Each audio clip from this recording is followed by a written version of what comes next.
যখন তোমাদেরকে কেউ সালাম দেয় তোমরা তাকে তার প্রতি উত্তরে সালাম দাও উত্তম রূপে।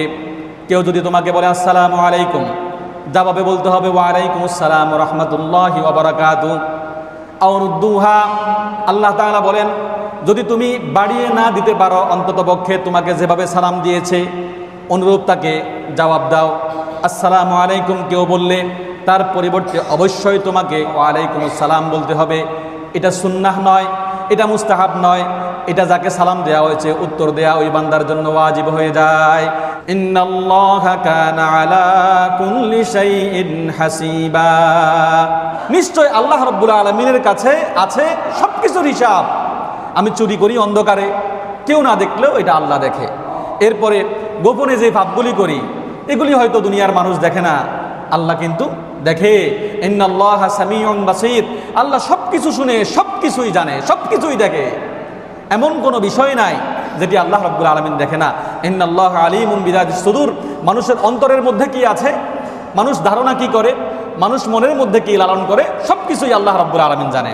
এরপরে জান্নাতীদেরকে আল্লাহ রাব্বুল আলামিন কিভাবে আহ্বান করবে, কিভাবে তাদেরকে অভ্যর্থনা জানানো হবে, ফেরেশতারা তাদেরকে কিভাবে বরণ করে নিবে, সূরাতুজ জুমার ৭৩ নম্বর আয়াত আল্লাহ রাব্বুল আলামিন বলছেন ওয়াসিকাল্লাযীনা ইত্তাকাও রাব্বাহুম ইলাল জান্নাতি সুমারা হাত্তা ইযা জাউহা ওয়া ফুতিহাত আবওয়াবুহা ওয়া ক্বালা লাহুম খাযানাতুহা সালাম সালামুন আলাইকুম তিবতুম ফাদখুলুহা খালিদিন।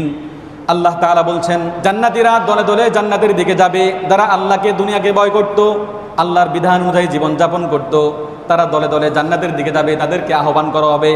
হাত্তা ইযা জাউহা, যখন তারা জান্নাতের দরজার সামনে যাবে, ওয়া ফুতিহাত আবওয়াবুহা, তাদের জন্য জান্নাতের গেট খুলে দেওয়া হবে।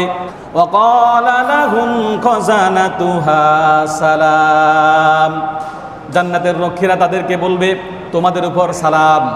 সালামুন আলাইকুম তিবতুম ফাদখুলুহা খালিদিন, তোমরা সুখী হও।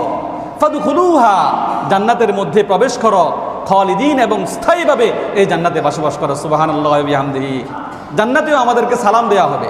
জান্নাতের রক্ষীরা জান্নাতি যারা তাদেরকে সালাম দিয়ে বরণ করবে। তো এই সালাম দেওয়ার দরকার আছে কি নাই? আছে।